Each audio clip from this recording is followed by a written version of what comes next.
उसके लिए हमारी सरकार ने 1 वर्ष के कार्यकाल में जो फैसले लिए और जो योजनाएं बनाई, उसको लेके आज माननीय मुख्यमंत्री जी ने हेल्थ डिपार्टमेंट की एक बैठक ली सेक्रेटरीट के अंदर, ये जानने के लिए कि जो हमारी सोच थी और जिस तरह हम हेल्थ क्षेत्र को और सुदृढ़ करना चाहते हैं स्टेट के अंदर, गांव-गांव तक लोगों के स्वास्थ्य को लेके अच्छी सुविधाएं, एडवांस टेक्नोलॉजी के साथ हम जो सोच थी, जो फैसले हमने 1 साल के अंदर लिए, उसकी रिव्यू मीटिंग के तौर पे आज माननीय मुख्यमंत्री जी ने हेल्थ अधिकारियों के साथ मीटिंग ली और उसका फीडबैक लिया। खास तौर पे हमारी सरकार ने फैसला लिया कि हम एक ऐसी आदर्श स्वास्थ्य योजना शुरू करें, जिसके अंदर हमारी सरकार ने एक फैसला लिया कि पूरे 68 कॉन्स्टिट्यूएंसी में हर जगह एक ऐसा स्वास्थ्य केंद्र होना चाहिए जहां पर हमने 6 डॉक्टर्स मिनिमम, जो हमारे सुपर स्पेशलिस्ट डॉक्टर्स हैं, वो नॉमिनेट किए। और इस कड़ी में जो हमने एक टारगेट रखा था कि भाई 35 जगह हमने 6 डॉक्टर्स की नियुक्ति कर दी। 35 ऐसे स्थान है आज कि जहां पर 6 डॉक्टर्स मिलेंगे 35 असेंबली कॉन्स्टिट्यूएंसी में, और स्पेशलिस्ट डॉक्टर को रखा गया, डिप्यूट किया गया। और आज माननीय मुख्यमंत्री जी ने एक बात को माना है कि अगर हम इन हर क्षेत्र में स्पेशलिस्ट डॉक्टर बैठते हैं तो जो हमारे रोगी हैं या जिनको स्वास्थ्य सुविधाएं चाहिए, वो आप ये माने कि उनके क्षेत्र में मिलेगी। अब अगर एक हॉस्पिटल के अंदर 6 डॉक्टर्स बैठे हैं तो लोगों को डिस्ट्रिक्ट हॉस्पिटल्स में या बड़े हॉस्पिटल में जाने की सीधे तौर पे जरूरत नहीं पड़नी चाहिए। सोच हमारी सरकार की और माननीय मुख्यमंत्री जी की ये थी कि स्वास्थ्य क्षेत्र में बहुत काम करने की आवश्यकता है। अगर हम 70-75 साल आज़ादी के बाद आज भी स्वास्थ्य क्षेत्र में बहुत संभावनाएं हैं कि अच्छी सेवाएं बनाने के लिए। आज एग्जाम्पल के तौर पे अगर हमें कहीं भी थोड़ी सी भी दिक्कत हो जाए तो डॉक्टर्स उसको क्या करते थे कि सीधा रेफर कर देंगे आईजीएमसी। इस बात को समझते हुए हमारी सरकार ने ये फैसला लिया था कि हमको ऐसा इंफ्रास्ट्रक्चर हेल्थ क्षेत्र में तैयार करना है कि जो लोगों के दरबार में हो, उनके दरवाजे के नजदीक हो। इसको लेके हमारी सरकार ने फैसला लिया कि हम 68 जगह ऐसे इंफ्रास्ट्रक्चर तैयार करेंगे कि कम से कम 6 डॉक्टर्स हमने नॉमिनेट वहां पर अपॉइंट करने। उसमें से 35 जगह हम ये काम कर चुके हैं और अगले स्टेज में वहां और फैसिलिटीज, छोटा ओटी है और तरह की फैसिलिटीज, जिसकी मंशा हमारी सरकार की साफ थी कि हम जो है स्वास्थ्य क्षेत्र में रूरल एरिया में खास तौर पे इसको सुदृढ़ करना चाहते हैं, लोगों को अच्छी स्वास्थ्य सुविधा मिलनी चाहिए। तो ये एक हमारी सरकार का बहुत बड़ा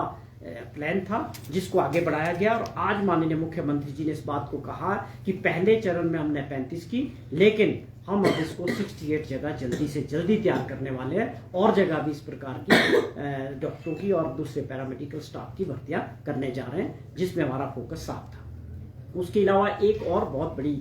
जो बात कही आज, जो एक फैसला लिया कि हमारा जो सिस्टम है HIMS, इसमें हमने बात की कि हेल्थ इंफॉर्मेशन मैनेजमेंट सिस्टम। कहने का मतलब है कि हेल्थ क्षेत्र में एक ऐसा डेटा तैयार किया जाए, एक ऐसा सिस्टम अडॉप्ट किया जाए जो पूरी तरह से डिजिटाइज होगा। पूरा रिकॉर्ड आपका पेशेंट का हिस्ट्री तैयार की जाएगी। उसमें हमने इसको जो है इसके लिए 56 हेल्थ सेंटर्स, जिसमें मेडिकल कॉलेजेस, डिस्ट्रिक्ट हॉस्पिटल और आपके जो है हमारे रीजनल हॉस्पिटल्स, ऐसे 56 जगह आज मुख्यमंत्री जी ने आदेश किए हैं कि इस सिस्टम को अडॉप्ट करना है। इस सिस्टम में क्या होगा कि वहाँ एडवांस टेक्नोलॉजी के साथ जो भी पेशेंट आएगा, कंप्यूटराइज्ड डाटा बेस्ड काम होगा, उनका पूरा हिस्ट्री तैयार किया जाएगा। और आप ये समझें कि हिमाचल प्रदेश में कोई व्यक्ति हॉस्पिटल में चला गया, कोई भी पेशेंट चला गया, तो उसका पूरा हिस्ट्री तैयार करेंगे और वो फॉर एवर हो जाएगा, हमेशा के लिए। कहीं भी क्लिक करेंगे तो आप 4 साल बाद भी जाओगे, वो पेशेंट द्वारा जाएगा कहीं भी हिमाचल में, तो उसका पूरा हिस्ट्री निकल जाएगा कि ये आदमी कितने साल से डायबिटिक है, कितने साल से ब्लड प्रेशर की दवाई ले रहा है, इसके अंदर कौन सी बीमारियां हैं, क्या है। तो ये हमारा ये भी एक संकल्प था कि हम हेल्थ क्षेत्र में एक टेक्नोलॉजी बेस्ड और एक एडवांस सिस्टम तैयार करें, जिसमें हमारे पूरे प्रदेश के लोगों का आने वाले समय में लक्ष्य गवर्नमेंट का बड़ा साफ है कि हम इस तरह से एक हेल्थ कार्ड तैयार करें, ऐसा डेटा तैयार करें जिसमें जो है जो HIMS के तहत हम 56 जगह कर रहे हैं, ये ट्रायल बेसिस पे इसको पूरे प्रदेश में आगे और सेकंड फेज में इसको आगे ले जाएंगे। इसका क्या लाभ होगा? इसका सबसे बड़ा लाभ होगा कि हमें हर बार यहाँ पर हम जब भी किसी भी जगह जाते हैं, जब हमें कोई बीमारी होती है या हम हॉस्पिटल जाते हैं, तो हमें वहाँ पर पूरी तरह से डॉक्टर्स को अपनी द्वारा से पर्ची बना के हर चीज़ बतानी पड़ती है। आपसे और हमसे डॉक्टर पूछता है कि जी आप कब से ये खा रहे हैं, कब से आप ऐसा महसूस कर रहे हैं, आपको कौन सी बीमारी हो सकती है। आपको दोबारा से पूरे टेस्ट करवाने पड़ते हैं कि वो ये जानने के लिए कि आप कब से किस बीमारी के चपेट में आए हैं। तो वो ये सारी सिस्टम को एडवांस टेक्नोलॉजी के साथ जोड़ने से इससे प्रदेशवासियों को एक बहुत बड़ा फायदा होने वाला है। उनका पूरा डाटा जो है पेशेंट्स का पूरे हॉस्पिटल्स में होगा और जाते ही आपके ऊपर जो है जैसे ही आप क्लिक करोगे आपका पूरा डाटा निकल जाएगा कि आप कब से कौन सी मेडिसिन ले रहे हैं, आप कब से किस चीज़ का ट्रीटमेंट ले रहे हो, आपके अंदर कौन सी बीमारियां हैं और क्या है। ये सारा होने की वजह से उसमें बहुत एक मैं समझता हूँ कि पेशेंट का इमीडिएट उसको ट्रीटमेंट मिलेगा और जो एक फॉर्मेलिटीज़ है टेस्ट करवाने की या पिछले इतिहास को उसके हिस्ट्री को जानने की, इसमें सारा समय बचेगा। कहने का मतलब है हमारी सरकार का और माननीय मुख्यमंत्री जी का ये प्रयास है कि हम हेल्थ सेक्टर में जितनी एडवांस टेक्नोलॉजी को अपना सकते हैं वो अपनानी है।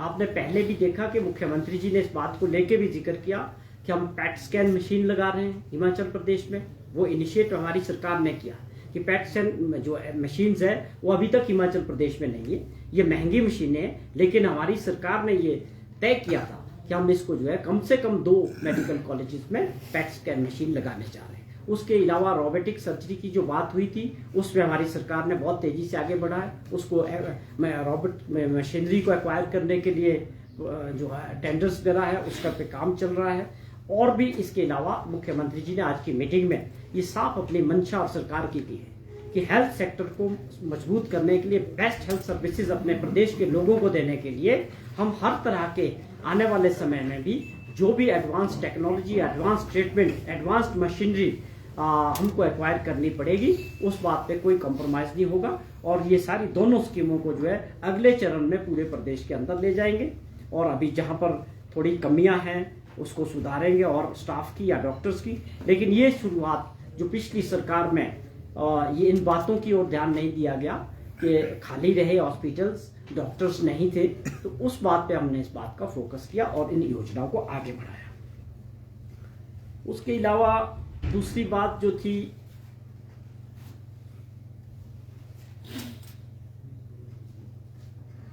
सेकंड बात, आज एक बहुत बड़ा फैसला जो है माननीय सुप्रीम कोर्ट का है।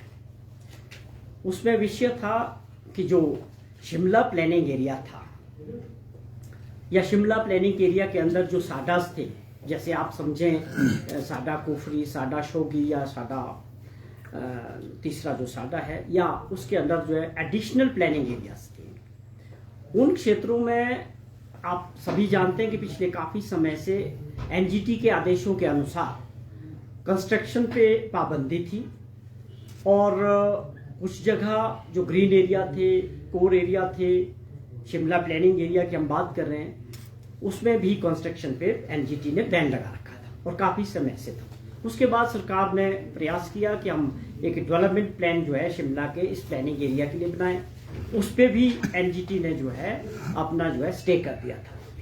तो उसके बाद हमारी सरकार बनी, हमने इसको प्राथमिकता के आधार पर सरकार ने और माननीय मुख्यमंत्री जी ने पर्सनली इसको इंटरवेन किया कि हमको इस लड़ाई को सुप्रीम कोर्ट से गंभीरता से लड़ना विद फैक्ट्स के साथ। तो उस पर जो भी आगे आज सुप्रीम कोर्ट का फैसला आया उसमें बहुत बड़ी राहत यहाँ पर रहने वाले लोगों को चिरकाए। उसमें सरकारी भवन भी थे, बहुत सारी ऐसी बिल्डिंग्स थी जो काफ़ी समय से फंसी थी। जैसे आप बात करें कि हमारा आईजीएमसी मेडिकल कॉलेज की जो बिल्डिंग थी हॉस्पिटल की, वो उसमें फंसी थी और बहुत सारे ऐसे जो विकास की दृष्टि से जो काम होने थे, चाहे वो सरकारी क्षेत्र में थे, उसमें सब में दिक्कत आ रही थी। आज जिस तरह का ये दोनों फैसलों को आज माननीय सुप्रीम कोर्ट ने उनकी एनजीटी की दोनों बातों को खारिज किया और एक बहुत बड़ी आज ये हमारे लिए राहत की बात है कि आने इस फैसले के बाद जो कामों में रुकावट आई थी सरकारी क्षेत्र में, या लोगों की जो एक बहुत बड़ी डिमांड थी कि घरों की कमी है, लोग घर बनाना चाहते हैं, कई लोगों के अपने प्लॉट्स थे ग्रीन एरिया में, तो काफ़ी समय से इस बात की लड़ाई लड़ रहे थे कि हमको भी अपना आशियाना बनाने की उसमें इजाज़त मिलनी चाहिए। तो ये सारी चीज़ें आज साफ हो गई कि ग्रीन एरिया में कितनी कंस्ट्रक्शन होगी, कितना घर वो बना पाएंगे, उसमें 2 स्टोरीज होगी, या जहाँ पर ड्राइव इन होगा, सड़क होगी, वहाँ पर पार्किंग फ्लोर भी मिलेगा, और उसके बाद कोर एरिया में क्या है, ये सारी बातें उसमें जजमेंट में साफ की गई है। और जो development plan town and country planning या सरकार ने जो बनाया था उसको जो है अब वो लागू हो सकता है, क्योंकि सुप्रीम कोर्ट ने उस बात को माना है। सुप्रीम कोर्ट ने इस बात को माना है कि ये काम सरकार का है, कानून बनाना, नियम्स बनाना, उसमें एनजीटी का कोई काम दखल अंदाजी नहीं होनी चाहिए। तो ये हमारी सरकार की 1 साल के अंदर की अपनी, मैं इसको एक बहुत बड़ी उपलब्धि मानता हूँ, जिससे लोगों को बहुत राहत मिली। और सरकार ने जिस प्रकार माननीय मुख्यमंत्री जी ने पर्सनली इसमें इंटरवेन करके प्रयास किए कि इसको हम अच्छे से वकील करके अच्छे फैक्ट्स रखे अपने माननीय सुप्रीम कोर्ट के सामने, तो आज उसका परिणाम ये हुआ कि लोगों को एक बहुत बड़ी राहत जो है शिमला प्लानिंग एरिया में मिली है, जिसमें लोगों के अपने पर्सनल भी, बेचारों के अपने प्लॉट्स थे, ज़मीनें थी, अपना घर बनाना चाह रहे अपने परिवार के लिए, तो उनको आज एक बहुत बड़ी राहत मिली है। मैं इसके लिए अपनी सरकार के और माननीय मुख्यमंत्री जी को भी बधाई देता हूँ कि जिस प्रकार से उन्होंने सारे मामले को खुद इंटरवेन किया और इस पर नज़र रखी, आज हमें ये सफलता मिली है। मैं इसके लिए सभी का, उनका जो हमारे एडवोकेट्स भी थे जिन्होंने ये सारा काम किया, अधिकारी भी थे, सबको बधाई देता हूँ कि आप लोगों ने एक बड़ा अच्छा काम किया और प्रदेश के विकास में और राजधानी में जो विकास था उसको आगे बढ़ाने में से बहुत बड़ी मदद मिलेगी। नरेश जी, इसमें विपक्ष दावा कर रहा है कि खासतौर पर सुरेश भारद्वाज जी कह रहे हैं कि मैं मंत्री था तब ये डेवलपमेंट प्लान बना और उसी का परिणाम है। आप क्या कहेंगे? देखिए, ये जो चला, आप समझ रहे हैं कि एनजीटी कम से कम 8-10 सालों से, जब सुरेश भारद्वाज जी मंत्री रहे उससे पहले वो विपक्ष में थे, शिमला के विधायक थे। असेंबली के अंदर उन्होंने बात कही और कि जैसे ही मेरी सरकार आएगी तो मैं इन बातों को लेके, जो एनजीटी के आदेश थे या लोगों के जो मसले थे रिटेंशन के, बहुत तेजी से करूंगा। लेकिन उनका 5 साल का पूरा समय निकल गया। एंड में जब आदेश आया हाई कोर्ट का, सुप्रीम कोर्ट का, कि भाई आपके पास तो प्लान ही नहीं है, आप हमारे सामने प्लान तो रखो, कि डेवलपमेंट प्लान ही नहीं बनाया आपने आज तक इस शहर का, तो वो काम उनको उस नजरिए से करना पड़ा। जब वहां से ये आदेश हुए कि आप अपना लड़ाई लड़ रहे हो, लेकिन पहले अपना प्लान तो करें कि आप करना क्या चाहते हो, आपका प्लान क्या होगा इस शहर के लिए। तो ये मैं नहीं समझता कि 5 साल में उनकी कोई उपलब्धि थी। हमारी सरकार ने इसको फिर से गंभीरता से लिया और पूरी, आप देखें कि आज किसी चीज को तभी मुकाम तक पहुंचता है जब आप उसमें गंभीरता दिखाते हैं, जब आप उसको करना चाहते हैं। तो हमारी सरकार ने और माननीय मुख्यमंत्री जी ने इसको करने की मंशा रखी और आज हमें इसमें सफलता मिली। नरेश जी, आपने जो हेल्थ इंफॉर्मेशन सिस्टम डेवलप करने की बात की है, क्योंकि जो केंद्र सरकार का आयुष्मान भारत ऑडिट जो एक कार्ड बनता है, उसमें और उसमें क्या डिफरेंस है? Because that also keeps the same record जिसकी आप बात कर रहे हैं, तो ये किस तरह से भिन्न होगा जो राज्य सरकार? देखिए, हमारी ये अपनी स्टेट की योजना है, स्टेट को अपनी योजनाओं को भी आगे ले जाना है और इफेक्टिव वे में इसको एक पूरा डाटा, हमने ये अपने मैनिफेस्टो में भी इस बात को समझा था कि हेल्थ एक ऐसा क्षेत्र है जहां पर बहुत स्कोप है अच्छे काम करने की, लोगों को अच्छी हेल्थ सर्विसेज देने की। तो इसको समझते हुए कि सबसे पहले ये जरूरी था कि पहले हमारे पास अपने पेशेंट्स का डाटा तो हो। ये हर बार वही बात कि हर बार पर्ची, हर बार अपनी हिस्ट्री बताओ। हमें ये फ्यूचर के लिए बहुत एक अच्छा सिस्टम होगा। अगर आप टेक्नोलॉजी के साथ चलना चाह रहे हैं तो उसमें इसमें बहुत बड़ी सहायता मिलने वाली है किसी भी मिशन के जरिए, कि एक फ्यूचर के लिए इसमें थोड़ा समय लगेगा। जैसे हमने जिक्र किया कि अभी हमने 56 जगह इसको लागू किया है। आगे जैसे जैसे पूरे छोटे कम्युनिटी हेल्थ सेंटर है या दूसरे है, वहाँ तक इसको कोशिश करेंगे कि ये आगे बढ़े। और इससे एक बार जो हमारे पास रिकॉर्ड पेशेंट्स का तैयार होगा, उससे आने वाले समय में उनके इलाज करने में और उनका डाटा रखने में बड़ी सहूलियत होगी। पर्सनल ऐप पर कोई फैसला लिया है? देखिए, इस बात पे नज़र है, लेकिन ये भी सरकार चाहती है कि जो हमारी सरकारी लैब्स है उसको मजबूत करेंगे, लोगों को फ्री सर्विसेज देंगे, उस पर भी काम होगा। Thank you.